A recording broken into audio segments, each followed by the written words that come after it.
YTN 라디오 김우성의 생생경제.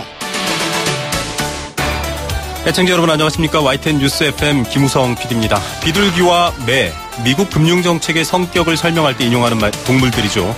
부드럽게 시장의 현금 흐름을 원활하게 하고 돈을 풀면 비둘기, 돈을 모으고 돈을 꽉 조이면 매, 이런 얘기를 비유하고 있습니다.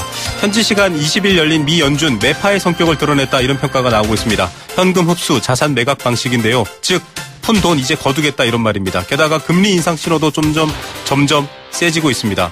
미국 경제는 좋기 때문이다라는 근거인데요. 우리 경제는 어떨까요? 전문가와 함께 진단해 보겠습니다. 신용등급, 개인의 거래 실적과 연체 상황에 따라 매겨지는 이 금융거래의 판단 기준이 부실하다, 이런 얘기가 나옵니다. 전 국민의 4분의 1이 고신용등급이다, 이런 얘기도 있는데요. 문제는 금리가 오르는 환경에서는 이 고신용등급이 악순환에 빠질 우려가 더 크다라는 겁니다. 게다가 아직 기울어진 운동장처럼 채무자에게는 별다른 권리라든지 해결 방안이 마련되어 있지 않죠. 이런 문제 어떻게 봐야 될지 역시 전문가 연결해서 알아봅니다.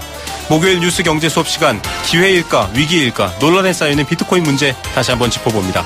2017년 9월 21일 목요일 김우성의 생생경제 지금 출발합니다.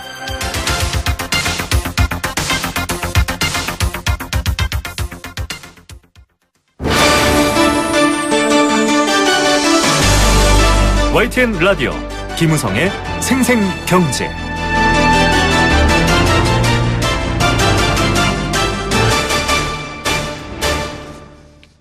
네, 첫 번째 생생 인터뷰입니다. 미국의 연방준비제도 이틀간의 연방공개시장위원회 FOMC 정례회의를 마쳤습니다. 기준금리는 동결된다라는 전망대로 동결은 됐습니다. 그런데 10월부터 보유하고 있는 자산 줄여나가겠다, 즉 다시 돈을 거두겠다, 이런 계획도 나왔고요. 옐런 의장은 경제의 지속적 강세, 또 금리의 점진적 인상을 뒷받침할 상황, 이런 것들을 이야기하면서 연내 추가 인상도 언급했습니다. 미 연준의 결정에 한국은행 통화정책은 어떻게 바뀌어야 할까요? 지금 굉장히 상황이 복잡합니다. 안보, 경제, 미국과 얽혀있는 부분들이 많은데요. 어떤 대비를 해야 될지도 궁금해집니다. 전문가 연결해서 얘기 들어보겠습니다. 자본시장연구원 김한수 연구위원 전화로 만나봅니다. 위원님 안녕하십니까? 네, 안녕하십니까? 예, 기준금리는 뭐 예상대로 동결, 이런 말이 나오고 있는데 사실 그냥 동결은 아닌 것 같고요. 어떤 의미로 봐야 될까요? 네, 뭐 말씀하신 것처럼 그 세 가지 측면에서 봐야 될 것 같은데요. 첫 번째 이제 기준금리가 동결될 거라는 거는 저 시장에서도 이미 다 예상을 하고 있었던 바입니다. 네. 왜냐하면 이제 올해 벌써 이제 두 차례 금리 인상을 단행했기 때문에 근본 한번 쉬어갈 거라는 좀 전망이 좀 우세했었고요. 다만 이제 이번에 좀 이제 관심을 가졌던 게 지난 6월달에 그 미 연준의 그 보유하고 있는 자산을 축소하는 프로그램을 이제 발표를 했습니다. 그러면서 이제 이것을 언제 시작할 것인가를 확정하는 거를 이번 이제 9월달 회의에서 발표를 하겠다라고 얘기를 했기 때문에 실제 이것이 언제 시작되는지 그 확정된 일자에 대한 관심이 좀 모아졌었고요. 네. 또한 이제 경제 상황을 바라보는 연준의 시각이 지금 여러 가지 지표들이 나오지만 뭐 GDP라든가 뭐 일자리 창출 같은 측면에서는 굉장히 좋은 회복세를 보이고 있는 반면에 또 물가 같은 경우에는 좀 예상보다는 좀 저조하게 좀 흘러가고 있거든요. 그래서 이런 것들을 이제 연준이 어떻게 평가하고 있는가, 그래서 장기적으로 금리를 어떻게 가져갈 것인가, 이런 거에 대한 관심이 모아졌었는데, 생각했던 것처럼 사실은, 연준에서도 굉장히 좀 견조한 그 미국 경제의 회복세를 가지고 있는 것을, 입장을 견지하고 있는 것으로 나타났고요. 네. 다만 물가에 대해서는 언급을 했습니다. 조금 저조하게 나타나는 거는 일종의 좀 미스테리다. 아직까지 그 원인을 파악할 수 없고 그 원인이 이제 지속될 것인지 아니면 이제 잠시만 있다가 없어지는 그런 일시적인 것인지에 대한 여부는 좀 추후에 두고 봐야 되겠다라고 뭐 그런 좀 여지를 두기는 했지만 기본적으로 미국 경제가 견조한 회복세를 보이기 때문에 그 경제 침체라는 비상시에 동원했던 그 연준 자산의 그 양적 완화 정책으로 그 보유하기엔 막대한 규모의 자금은 이제 서서히 감소해 나가겠다라는 그런 의지를 확고히 했다고 좀 해석을 할 수 있겠습니다. 예, 지금 사실 인상의 속도가 문제다, 시점이 문제다, 이런 말들이 있었는데 전체적인 방향성에 대해서 어느 정도 윤곽을 내보낸 것 같습니다. 잠시 속보 말씀 청취자분들께 전해드리고 인터뷰 이어가도록 하겠습니다. 김명수 대법원장 후보자 임명 동의안 국회에서 개표가 시작됐고 종료됐습니다. 지금 발표가 됐는데요. 찬성은 160명, 반대 134명으로 가결됐습니다. 기권 하나, 무효 하나 이렇게 나왔고요. 김명수 대법원장 임명 동의안이 가결됐다라는 속보 전해드리고요. 자세한 뉴스는 4시 정시뉴스에서 더 전해드리도록 하겠습니다. 예, 말씀 계속 이어가겠습니다. 연준 자산에 대해서 많은 얘기가 있습니다. 4조 5천억 원. 이게 뭐 우리 돈으로도 5천조 원. 미국 GDP 25% 규모다 이런 얘기가 나오고 있는데 이걸 어떻게 줄여나갈지에 대해서 사실은 뭐 저희 일반인들뿐만 아니라 많은 분들이 좀 궁금해하고 있습니다. 속도도 관건이고요. 이렇게 줄여나가는 배경 어떻게 봐야 될까요? 네, 뭐 말씀하신 것처럼 사실 연준이 이렇게 기조적으로 자산을 축소하는 건 사실 없었던 일입니다. 좀 처음 있는 그 사상 유례가 없는 일이기 때문에 네네. 이런 것들이 근데 이게 그 말씀 먼저 드릴 것은 이제 글로벌 금융위기라는 지금 뭐 굉장히 강력했던 금융시장의 변동성 확대 시점에서 네. 경기 침체를 보완하기 위해서 양적 완화라는 정책이 이제 전통적인 통화 정책이 아니고 비전통적이다 해가지고 비전통적인 방법으로 연준에서 자산을 시중은행으로부터 지속적으로 매입을 해온 겁니다. 네네. 그게 세 차례에 걸쳐서 2008년부터 지속이 됐고요. 2004년 10월까지가 지속이 됐습니다. 그렇게 해서 이제 보유하고 있는 게 4조 5천억 달러라고 하는데요. 네네. 이것들이 이제 어떻게 되느냐. 이게 이제 채권 보유기 때문에 만기가 다가오면 지금까지는 확대는 하지 않지만 만기가 되는 것에 대해서는 재투자를 했습니다. 아, 네. 그래서 확대된 수준인 4조 5천억 규모의 자산을 지속적으로 유지를 하고 있었는데 네네. 이제 감소한다는 것은 지금 보유하고 있는 자산을 당장 판다는 얘기는 아니고요. 네. 만기가 도래하는 채권을 재투자하지 않는다. 그럼으로써 이제 서서히 조정해 나가고 그 조정해 나가는 비중도 한도를 둬가지고 매달 재투자를 하지 않는 부분을 양을 결정을 해서 그 부분만큼 조금씩 줄여나가겠다. 이런 그런 프로그램을, 그런 계획을 가지고 있고요. 네네. 역시 배경이라면 미국 경제가 회복세로 이제 완벽하게 들어섰다라고 판단을 하고 있는 것 같습니다. 예. 그렇기 때문에 이제 비상시의 상황의 정책은 거둬들일 때가 됐다. 지금 시작하는 것이, 여러 가지 예측성이나 또 이제 향후 또 부채가 또 크게 증가한다는 그런 향후의 또 금융 위험을 가져올 수 있기 때문에 예방적으로 처리한다는 측면에서도 지금이 이제 시작할 적기라고 이제 본다고 봐야 되겠습니다. 예. 자, 시장 충격 완화 얘기도 있던데요. 뭐 매달 100억씩 이 채권을 팔 것이다. 앞서 말씀하셨던 방식대로 처분할 것이다라는 얘기인데 이 워낙 규모가 크다 보니까 뭐 이게 어느 정도인지 좀 감이 오지도 않을 것 같기도 하고요. 예, 어떻게 보십니까? 네, 지금 현재 말씀하신 것처럼 아직 결정이 난 건 아니지만, 이제 이게 이제 크게 두 가지로 보는데요. 미국채를 보유하고 있는 게 있고, MBS라는 모기지에 대해서 국가가 보증하고 있는 채권에 투자를 많이 하고 있는데요. 네. 양개 합쳐서 한 달에 지금 현재 10월서부터 확정되진 않았지만, 한도를 100억으로, 일단 정하겠다라는 계획이고요. 이게 이제 10월 중에 각각 국채와 MBS 채권에 대해서 얼마씩 회수를 할 것인지 확정된 계획을 이제 발표를 할 것입니다. 네. 그러면서 3개월마다 이제 100억 달러 한도를 조금씩 늦어가겠다고 했습니다. 아, 네네. 그게 어디까지 늦어가냐 하면 이제 100억으로 시작했던 게 500억에 될 때까지라고 일단은 네. 이렇게 발표를 했고요. 그렇게 된다면은 결국에는 이게 기존에 2008년 당시에는 1조 달러 미만이었거든요. 연준 보유 자산이. 그러면 거기까지 축소하는 것이냐? 거기에 대해서 확실하게 대답은 하지 않고 있는데요. 좀 모호하긴 하지만 일단 그때 규모보다는 높을 것이다. 라는 게 연준의 입장이고요. 시장에서 예측하기로는 뭐 떨어진다면 3조 달러까지는 줄일 수 있지 않겠느냐. 이런 게 이제 대략적인 예상되는 규모라고 지금 현재로서는 예상이 됩니다. 예. 자, 돈줄을 줄여도 될 만큼 좀 경제에 대한 어떤 자신감도 있다. 이런 얘기인데 금리가 사실은 더 관심사가 많았거든요.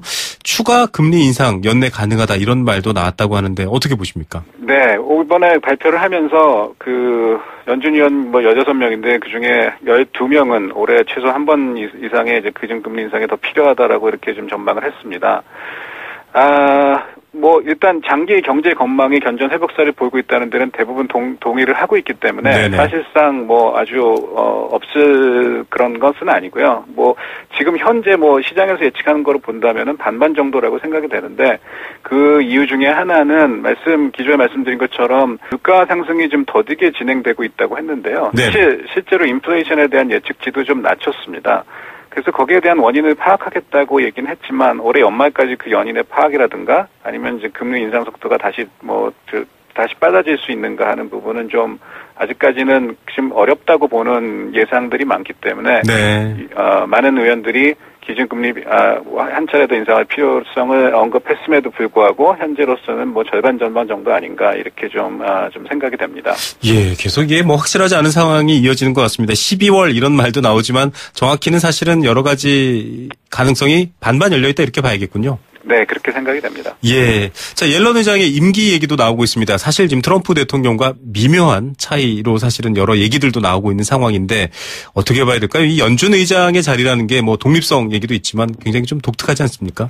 네, 그렇습니다. 사실 옐런 의장 같은 경우에는 뭐 공식적으로 트럼프 정부의 정책에 대해서 좀 반대하는 입장을 갖고 있기도 하고요. 네.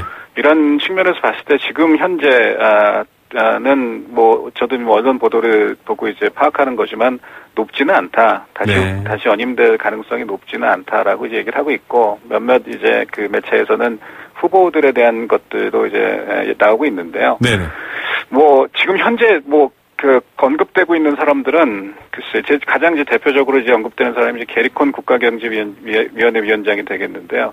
이분은 통화 정책의 입장은 사실상 좀 예측하기가 어렵습니다. 네. 실질적으로도 경제 쪽에서 활약하신 분은 아니기 때문에 다만 이제 트럼프 정부의 정책 기조가 저금리와 약당자를 좀 지지하는 그런 입장이기 때문에 그런 쪽에 이제 후보군들이 좀 나와서 오게 된다면은 이제 의장도 이제 바뀌게 될 가능성이 있지만 지금 이제 공석으로 있는 FOMC 연준의 이사 자리가 3자리가 있습니다. 네네. 그 부분에서도 이제 3자리가 트럼프 정부 쪽에 입장을 가진 사람들이 이제 등장을 하게 된다면 사실상 뭐 이런 자산 축소 프로그램이라든가 금리 정책 같은 것들에 어떤 영향을 미칠 거라는 지금 의견이 지금으로서는 좀 지배적이지 않냐 이렇게 좀 생각이 됩니다. 예, 변화의 흐름 지켜봐야 되겠군요.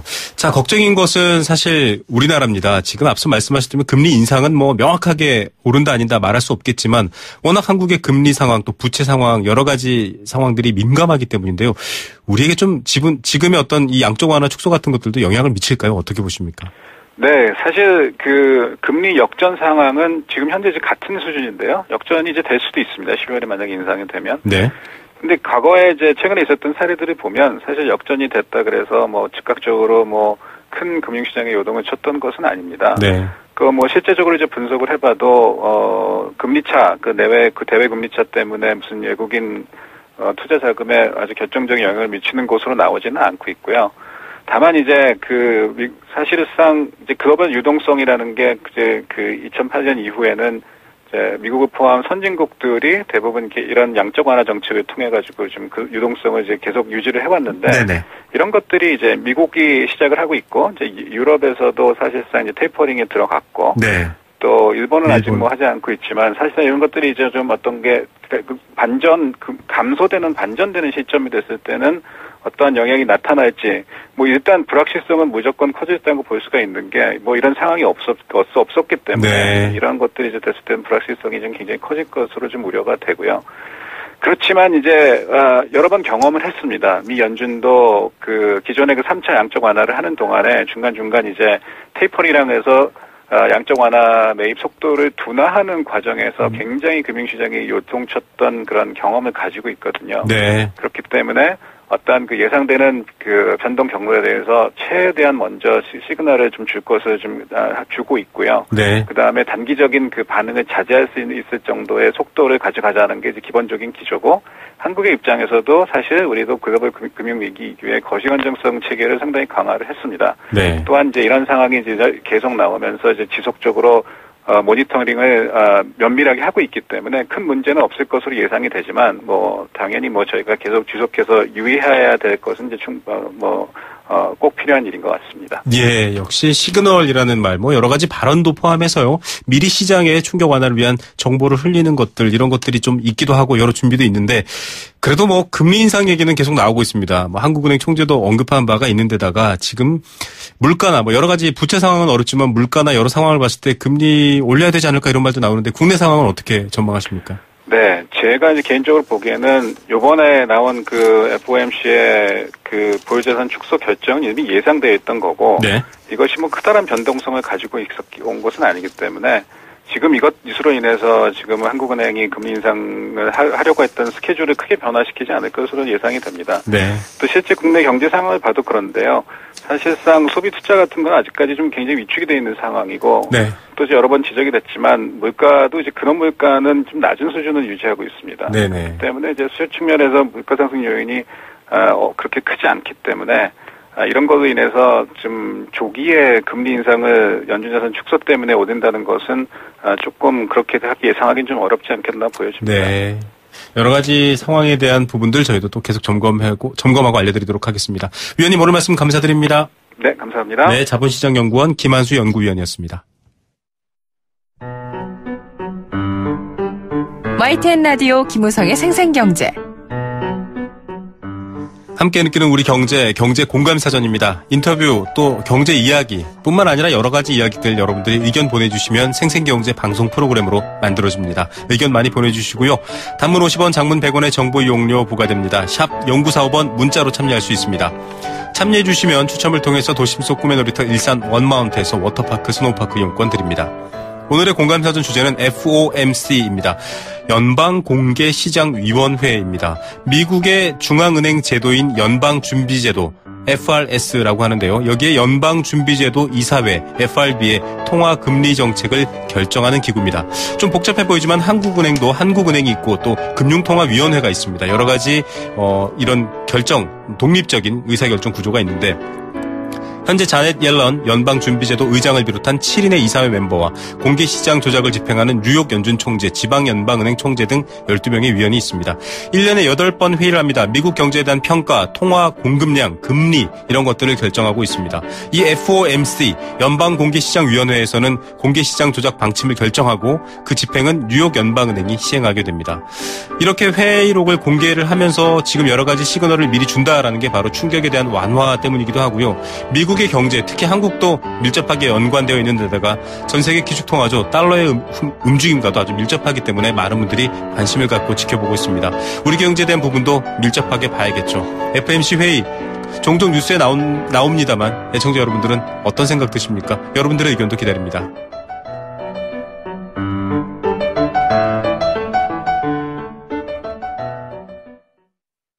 네, 생생경제 일부 포스코와 함께했습니다. 캠페인 2개 듣고 이 시각 주요 경제 뉴스 알려드리겠습니다.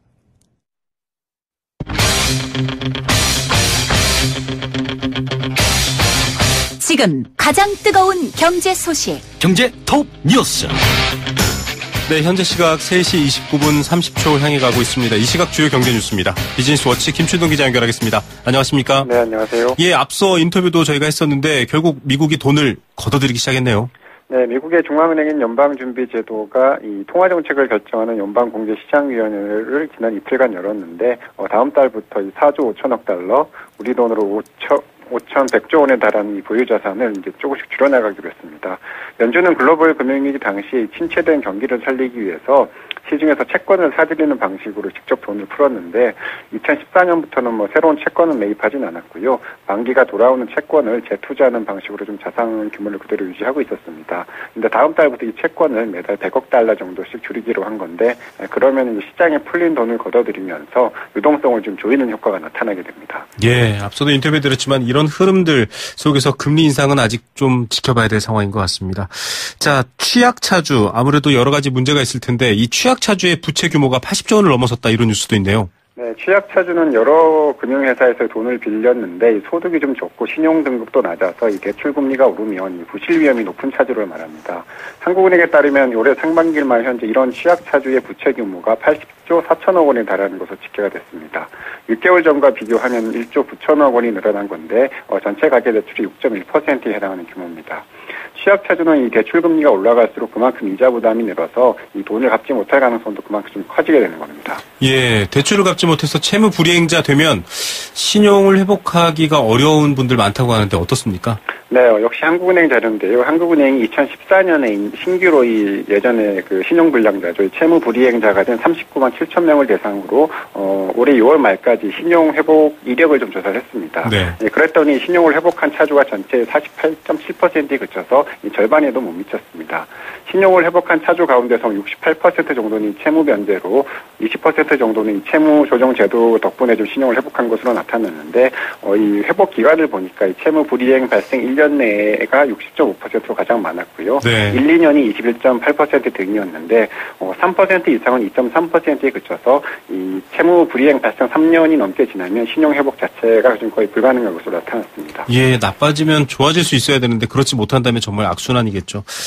한국인의 80% 이상이 감정적으로 은퇴준비 위험에 노출됐다. 이게 저는 잠정적이라는 말인 줄 알았는데 감정적 은퇴준비 위험 어떤 건가요? 네, 우리나라 국민들이 이제 금전적으로 은퇴준비를 잘 하지 못하고 있다. 이런 건 좀 이렇게 알려져 있는데 감정 때문에 은퇴준비에 차질을 빚고 있다. 이런 조사가 나왔습니다. 네. 이 프루덴셜 생명이 내놓은 2017년 이 대한민국 은퇴 감정 지수 보고서라는 거를 조금 보니까 우리나라 국민의 86%가 중간 이하의 은퇴 감정 지수를 기록해서 이 감정 때문에 은퇴준비 위험에 노출된 것으로 나타났습니다.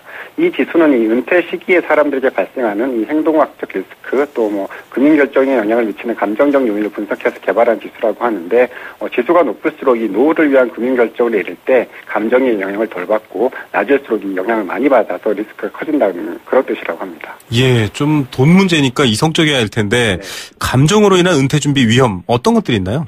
네, 그 은퇴 시기에 영향을 미치는 감정을 보니까 후회와 비관적 사고 또 무력감, 안주 등 이렇게 크게 4가지로 나눠놨는데 우리나라 국민은 이 후회 감정이 평균 58점으로 가장 높았습니다.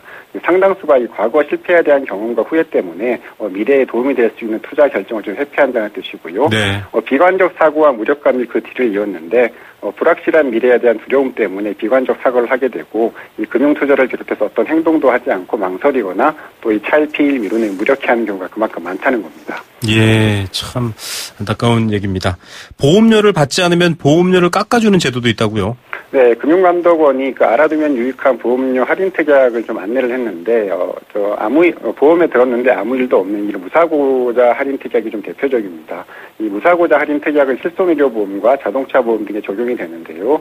실손보험은 올해 4월 이후에 판매된 새로운 실손보험에 해당이 되는데 2년 동안 병원에 가지 않아서 보험금을 받지 않으면 그 다음에 보험료를 10% 이상 깎아줍니다. 또 이 자동차 보험이나 운전자 보험 등도 마찬가지인데 보험사에서 정한 일정 기간 동안 사고가 없어서 이 보험금을 받지 않으면 보험료를 1에서 10%까지 깎아준다고 합니다. 예, 정말 우량할수록 좀 혜택을 주는 거군요. 가족계약 할인 이런 것도 있다던데 어떤 건가요? 네, 이 가족계약 할인은 가족이 같은 보험에 동시에 가입하는 경우에 적용받을 수가 있는데 보통 할인율이 10% 정도 된다고 하는데요. 여행자 보험, 또 질병, 상해보험 등에서 이 할인 제도를 운영하고 있다고 합니다.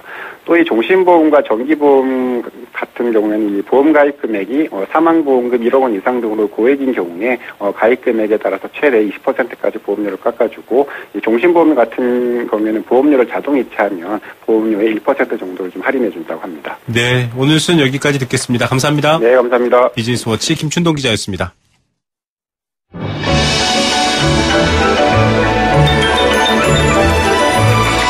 오늘의 경제를 들여다보는 시원한 창. YTN 라디오 김우성의 생생경제 생생인터뷰.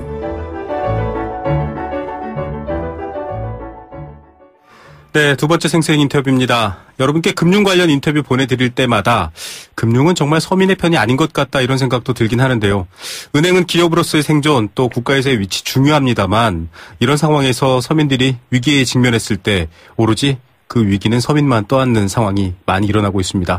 앞서 첫 번째 인터뷰에서 미 연준의 자산 축소 움직임 또 금리 인상 가능성 말씀드렸는데요. 이런 상황 변화에서 개인, 가계는 어떻게 대처해야 될까요? 저금리 기조 때문에 국민 4분의 1이 높은 신용등급을 갖게 됐다라고 합니다. 좋아 보이기도 하지만은 이렇게 된 경우에는 사실 금리가 올라갈 때 상황이 급변할 수도 있습니다. 부채가 감당 안 될 때 개인이 오로지 그 책임을 다 짊어지게 될 경우 또 여러 가지 대란 이런 소리가 나올 텐데요. 이 문제의 핵심 또 해결 방안 없을까요? 전문가와 함께 이야기 나눠보겠습니다.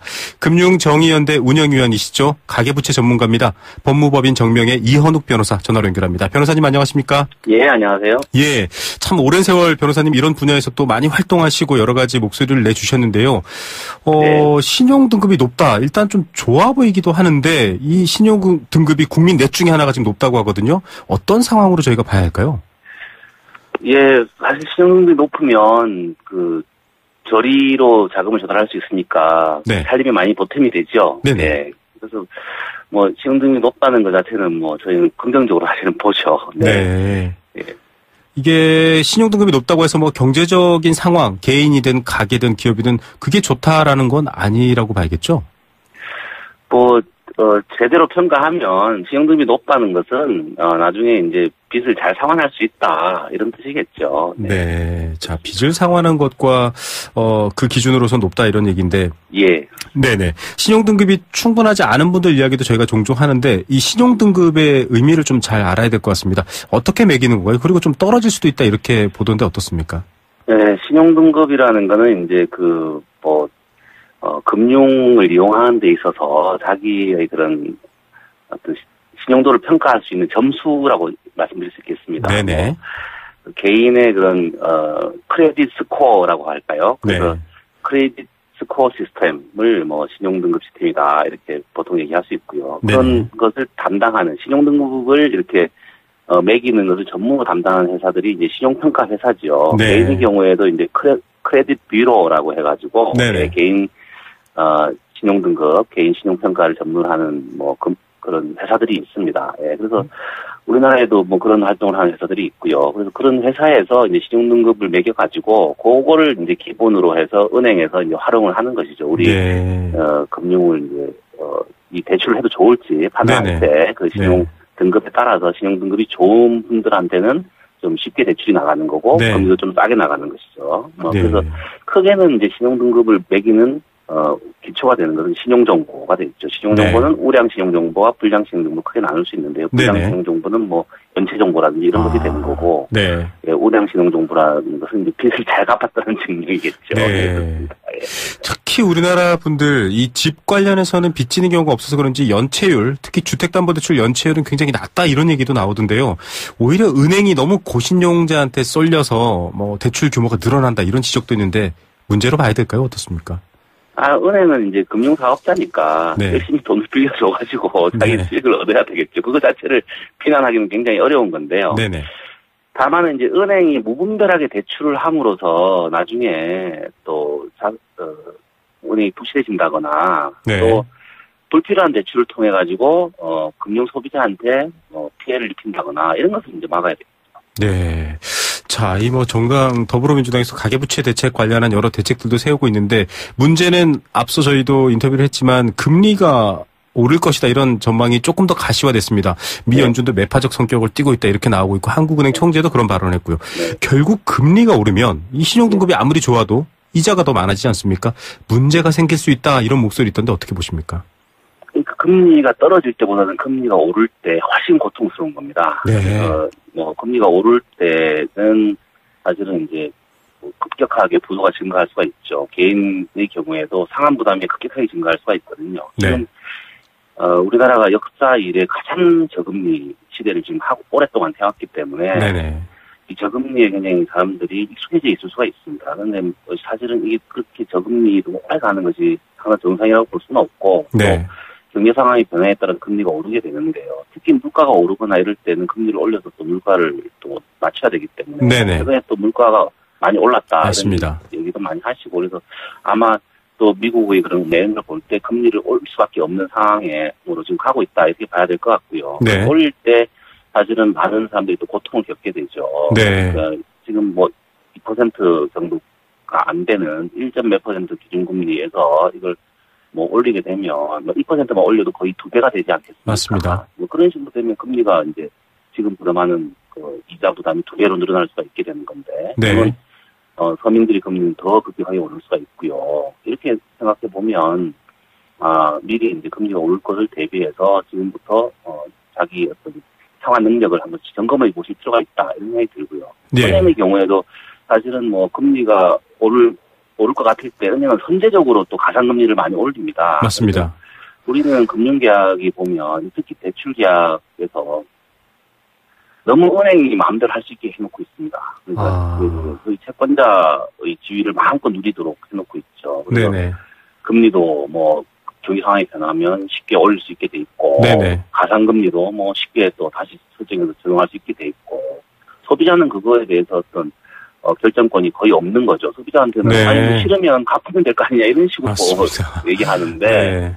그건 뭐 좀 말이 안 되는 것이고요. 네. 그 서비스를 적정한 금액에 이용할 수 있도록 계속 보장해줘야 되는 것이거든요. 네네. 아직까지는 우리 금융 환경이 금융 소비자를 소비자로서 우대하기보다는 네. 평소에는 그냥 고객님 하다가 조금 뭐 이렇게 상황이 안 좋아지면 되면 네 완전히 빚쟁이로 몰아가지고 네. 세무자로서 그 금융기관들이 갑질을 하는 것을 용인하는 네. 그런 법적, 제도적 또 여러 가지 문화적 또 행정적인 그런 환경 속에 있다 이렇게 말씀드릴 수 있을 것 같고요. 네. 기본적으로 그걸 막으려면 우리의 그런 금융 환경을 소비자 친화적으로 빨리 변화시켜가지고 네네.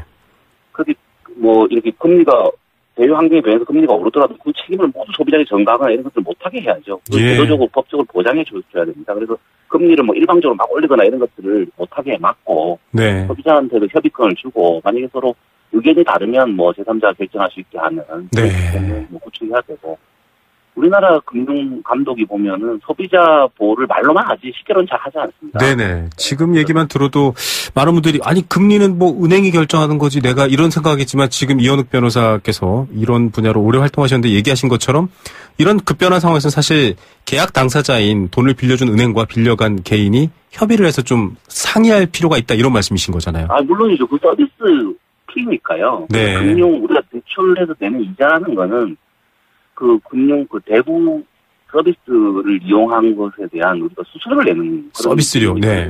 예, 서비스 용료입니다. 그러니까 네네. 서비스 용료를 왜 사업자가 일방적으로 마음껏 올리게 네. 허용하냐는 것이죠. 맞습니다. 그럼 뭐 올릴 필요가 꼭 있다고 하면 그 네네. 부분에 대해서는 또 협의를 해서 이렇게 정할 수 있게 하고 네. 소비자도 뭐 비싸게 쓰는 걸 누가 좋아하겠습니까? 네네. 이미 대출을 이제 쓰고 있으니까 이제 울며 겨자 먹기로 또 따라갈 수밖에 없는 그런 상황이 많이 차기 때문에 네. 그런 부분에 대해서는 소비자를 충분히 보호해줘야 되고 정보도 많이 제공해줘야 되고 또 뭐 경우에 따라서는 감독기관이 개입을 네네. 해서 소비자를 보호해주는 그런 것들을 많이 해야죠. 그래서 예. 보면은 외국에서는 이제 금융소비자 보호기구를 별도로 많이 만들지 않습니까? 네, 맞습니다. 금융소비자 보호를 아주 중요한 그런 정책 과제로 이렇게 수행을 하고 있고요. 그런데 아직까지 우리나라에서 금융소비자 보호 기구를 별도로 못 만들고 있습니다. 네. 그래서 이런 것도 정부가 중요한 어떤 국정 과제인데요. 예, 금융소비자 보호를 좀 완전히 기할 수 있도록 그 금융소비자 보호 기구를 만드는 게 중요하겠다 이렇게 말씀드립니다. 예, 이 기울어진 운동장 이런 표현들이 많이 등장하는데 뭐 시중금리, 가산금리 반영 얘기 여러분들 저희도 여러 번 해드렸습니다.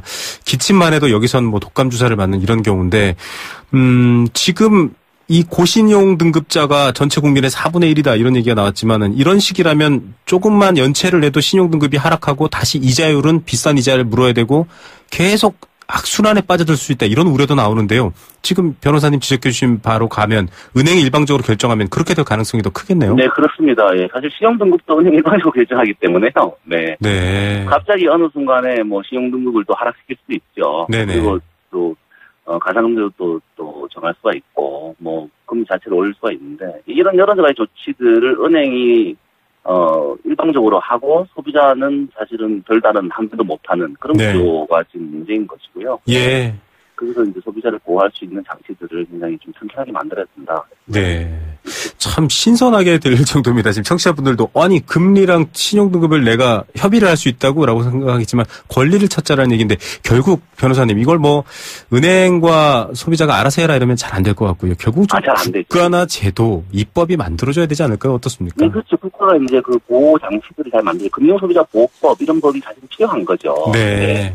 금융소비자 보호기구도 만들어야 되고 금융소비자 보호법도 만들어야 되고 네네. 또 뭐 이렇게 우리 일반 서민들은 사실은 뭐 큰 기업들처럼 뭐 좋은 그런 조력을 못 받고 있잖아요. 네네. 그래서 지자체나 이런 데서도 그걸 좀 많이 도와줘야죠. 네. 그래서 사실은 서울 같으면 이제 금융상담센터 이런 네네. 데가 생겨가지고 거기서 이제 좀 저신용자들 또 저소득층에 대해서는 뭐 파산이나 개인 회생 이런 또 많이 지원을 해주고 있거든요. 네. 그런 서비스, 그러니까 금융과 관련된 서비스를 좀 지자체 차원에서 좀 많이 확장시킬 필요가 있겠죠. 예, 참 이런 방식의 전방위적인 노력이 아니라면 쉽게 바뀌지 않을 문제다라는 생각이 또 역으로 들기도 하네요. 네, 변호사님 오늘 말씀 감사드립니다. 네, 감사합니다. 네, 참여연대 민생희망본부장을 지내셨죠. 금융정의연대 운영위원 법무법인 정명의 이현욱 변호사였습니다.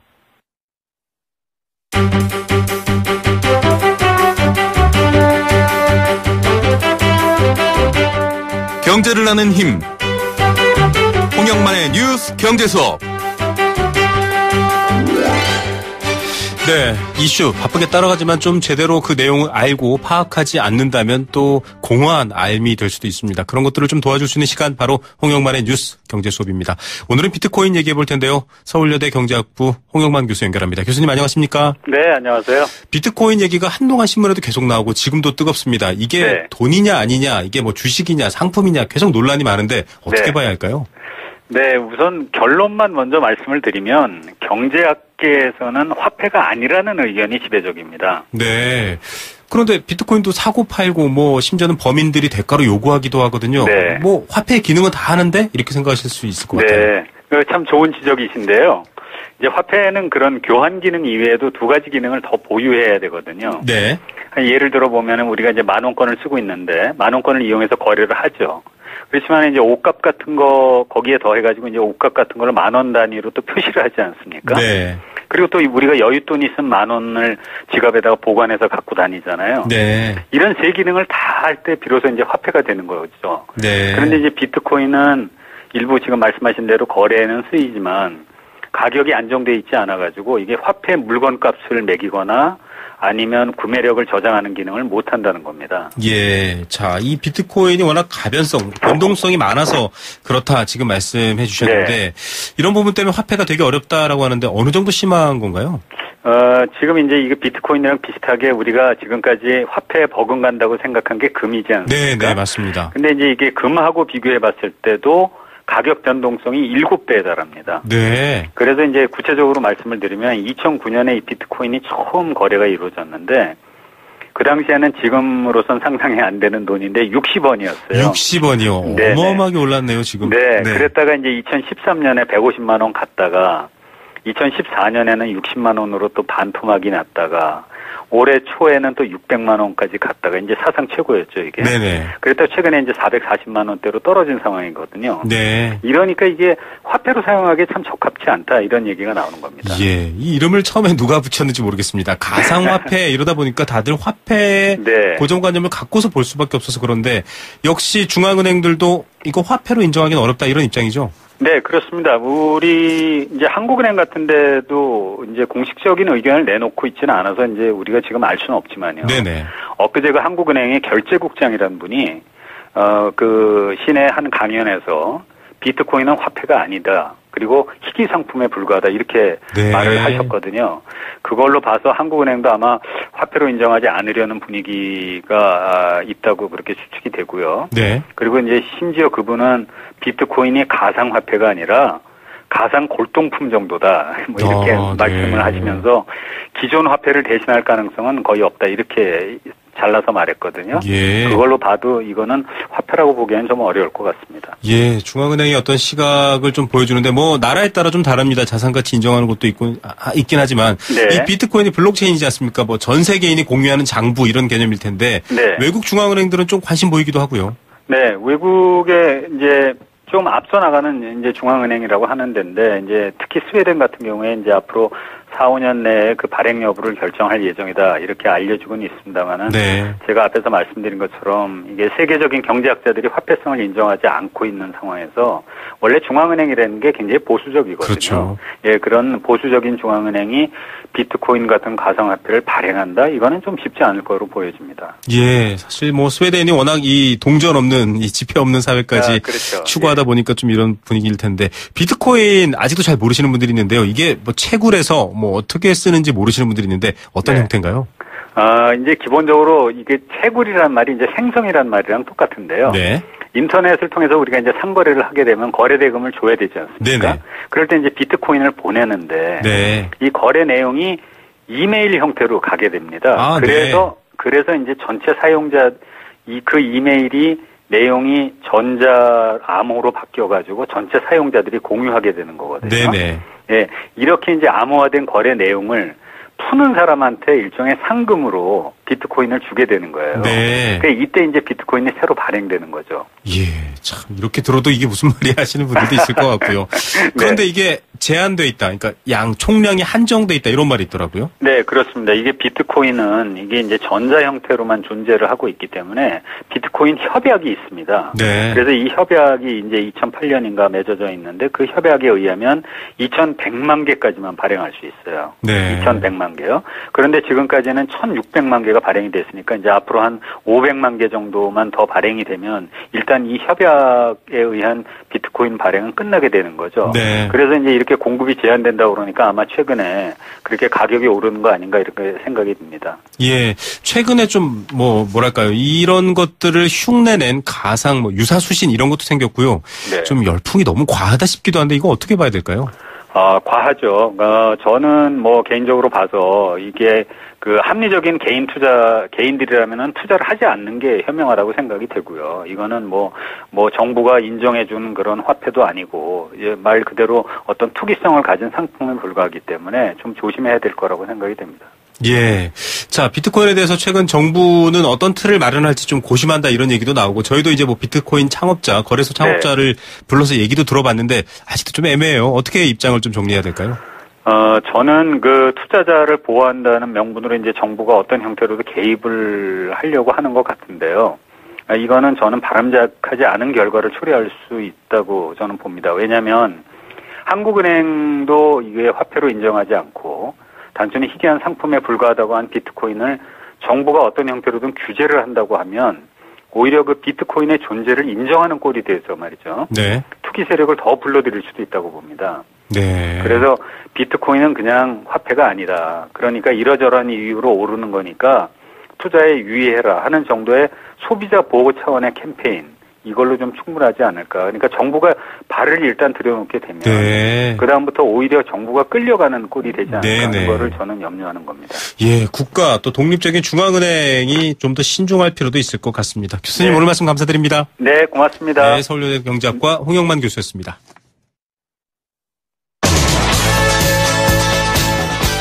네, 생생경제 포스코와 함께했습니다. 여러 가지 변화무쌍한 뉴스들 계속 쏟아지고 있는데요. 그중에서도 모든 방향은 금융 소비자, 국민의 경제 권리를 향해 있어야겠다라는 생각 듭니다.